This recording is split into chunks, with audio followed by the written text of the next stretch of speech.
Computer சயின்ஸில் நம்ம அடுத்து பார்க்க போகிற டாபிக் தரவு மாதிரி. தரவு மாதிரினா என்னென்னு பாருங்கள். தரவு மாதிரி முழுமையான செயல்பாட்டிற்கு பிறகு ஒரு மென்பொருளில் இருந்து தரவு எவ்வாறு பெறப்படுகிறது என்பதை விளக்குகிறது. இது சிக்கலான நிகழ் உலக தரவு சேகரிக்கும் சூழலை எளிமையாக்குகிறது.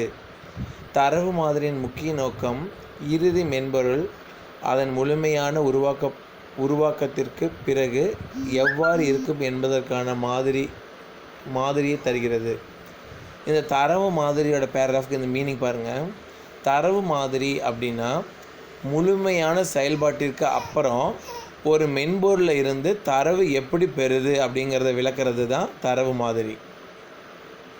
ஒரு சிக்கலான நிகழ்வுளவு தரவை சேகரிக்கும் சூழ்நிலை எளிமையாக்குது. அதாவது ரொம்ப டிஃபிகல்ட்டான ஒரு இந்த தரவை சேகரிக்கும் சூழ்நிலை தரவுனா டேட்டாவை சேகரிக்கிற சூழ்நிலை எளிமையாக்குது இந்த டேட்டா மாடல் தரவு மாதிரி.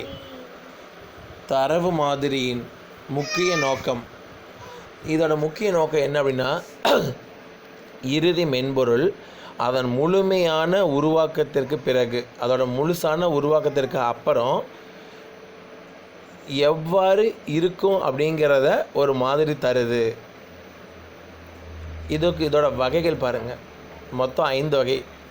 படிநிலை தரவுத்தள மாதிரி, உறவுநிலை தரவுத்தள மாதிரி, வலையமைப்பு தரவுத்தள மாதிரி, ER தரவுத்தள மாதிரி, பொருநோக்கு தரவுத்தள மாதிரி. படிநிலை மாதிரி ஃபஸ்ட். இது IBML தகவல் மேலாண்மை அமைப்பு இன்ஃபர்மேஷன் மேனேஜ்மெண்ட் சிஸ்டம் போல உருவாக்கப்பட்டது. இந்த IBM இந்த படிநிலை மாதிரி IBM all information management system போல உருவாக்கப்பட்டது. இந்த மாதிரி தரவை எளிமையான மரக்கிளை அமைப்பில் குறிப்பிடுகிறது. மரக்கிளை அமைப்பில்னால் மரத்தில் ஒரு முதல்ல ஒரு மரம் வச்சு ஒரு தண்டு வரும், அதுலேருந்து நிறைய கிளைகளாக கிளச்சி போகும்.